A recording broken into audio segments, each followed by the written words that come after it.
J'y étais vraiment saint Jacques de Compostelle. Né au 1er siècle en Galilée, Jacques était issu d'une famille juive nombreuse dont on ne connaît pas l'exacte composition. Fils de Zébédée et de Marie Salomé, il avait en effet plusieurs frères et sœurs, dont le très célèbre Jean l'Évangéliste.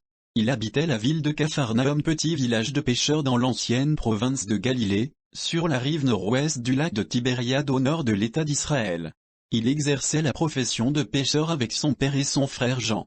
Certains anciens écrits parlent de la richesse de ses parents, de leur installation à Jérusalem sur le mont Sion et de leur relation avec le grand prêtre local qui louait une partie de leur maison. Encouragée sans doute par les faveurs dont il jouissait, Marie Salomé réclama pour ses deux fils Jacques et Jean des places privilégiées auprès de Jésus. Dans l'évangile de saint Marc, ce sont les deux frères eux-mêmes qui en furent la demande. Mais Jésus leur dit qu'ils ne savaient pas ce qu'ils demandaient et qu'ils auront à boire à sa coupe. Jacques sera en effet par la suite le premier apôtre à suivre le même destin que le Christ en acceptant le martyre. Mais un jour, alors qu'ils nettoyaient leur filet dans une barque sur les bords du lac, Jésus interpella les deux frères pour le suivre. Il leur dit, « Venez à ma suite, et je vous ferai pêcheurs d'hommes ». C'est ainsi qu'avec Pierre et son frère André, Jacques et Jean faisaient partie du groupe de pêcheurs parmi lesquels Jésus choisit ses 4 premiers disciples. Selon les évangiles, les 4 amis répondirent immédiatement sans douter aucun instant à l'appel de Jésus, renonçant ainsi à tout ce qu'ils possédaient. Pierre, Jacques et Jean feront partie du groupe des intimes de Jésus, seuls admis au témoignage de certains grands événements et seront souvent conduits à l'écart des autres disciples. Ils formèrent ainsi une confrérie. Jacques confia à Jésus, à propos de Pierre, « Je suis avec lui depuis l'enfance. Je le connais comme s'il était mon frère. » Jacques, comme Jean, désire pourtant la première place auprès du Maître de Galilée. Plus tard, Jacques ne tarda pas à figurer à la tête des 12 apôtres. La place prépondérante que Jacques tient auprès de Jésus est due non seulement au fait qu'il a fait partie de ses premiers disciples, mais également grâce à son caractère bien trempé. Le Nouveau Testament décrit un homme passionné, audacieux, ambitieux et décidé. Comme il partage cette personnalité avec Jean, Jésus donnera aux deux frères le surnom de fils du tonnerre ou fils de la tourmente. Ce surnom est une indication laissant supposer que les deux frères n'hésitaient pas à recourir à l'usage de la violence contre les ennemis du Christ. De nombreux épisodes des évangiles révèlent en effet le caractère fougueux de Jacques et sa véhémence contre ses adversaires, notamment lorsqu'en compagnie de son frère Jean il voulut régler son compte à Judas, ou encore lors de leur passage en Samarie où ils réclamèrent l'extermination par la foudre d'un village inhospitalier. Avec Pierre et son frère André, Jacques était donc l'un des tout premiers disciples de Jésus qui comptait parmi ses plus proches fidèles. C'est pourquoi, Jacques a été présent aux moments les plus importants de la vie de Jésus.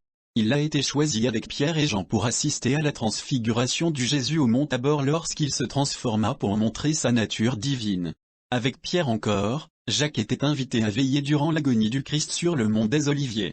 Il fut également témoin du dernier miracle avec l'apparition de Jésus ressuscité au bord du lac de Tibériade et a même participé à la pêche miraculeuse.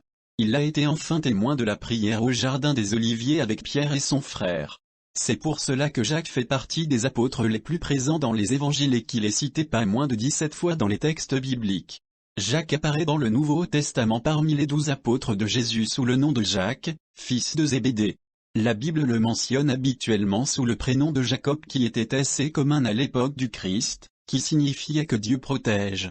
Son prénom a été retranscrit en latin, ce qui donna Jacobus. On le reconnaîtra aussi plus tard en Espagne sous le nom de Thiago puis Santiago que l'on retraduira en français Saint Jacques, dont l'origine vient du latin Sanctus Jacobus. L'Église le désigna sous le nom de Jacques le Majeur pour le distinguer de l'autre apôtre Jacques, fils d'Alphée dit le Mineur, qui fut le premier chef de l'Église de Jérusalem après la mort de Jésus. Alors pourquoi lui avoir attribué ce qualificatif de majeur? D'une part, parce que Jacques de Zébédée était d'abord le frère aîné de l'apôtre Saint Jean. Et d'autre part, parce qu'il est devenu un disciple du Christ avant le second Jacques qui est appelé et qualifié pour cette raison de mineur. Bien sûr ces désignations n'entendent pas mesurer leur sainteté, mais seulement prendre acte de l'importance différente qu'ils reçoivent dans les écrits du Nouveau Testament et en particulier dans le cadre de la vie terrestre de Jésus. Saint Jacques le Majeur a en effet rejoint le groupe initial de l'Église primitive de Jérusalem. Dans la tradition chrétienne, les Actes des Apôtres constituant le 5e livre du Nouveau Testament, racontent que Jacques a reçu le Saint-Esprit sous la forme de langue de feu lors de l'épisode de la Pentecôte vers l'an 33. C'est à partir de ce moment-là précis qu'il va prendre son bâton de pèlerin. Après la mort de Jésus, sa résurrection et son ascension, Jacques serait donc parti prêcher la bonne parole pendant 4 années pour évangéliser l'Occident. Il constituait un groupe de 7 hommes apostoliques qui furent ordonnés évêques par Saint Pierre à Rome. Ils eurent pour mission d'évangéliser les terres d'Hispanie, c'est-à-dire l'Espagne. Ils parcoururent plus précisément la région du Nord-Ouest, connue alors sous le nom de Galaecia, aujourd'hui la Galice. Ils auraient débarqué à l'extrémité ouest de la côte cantabrique à Iria Flavia, l'actuelle ville de Padrone.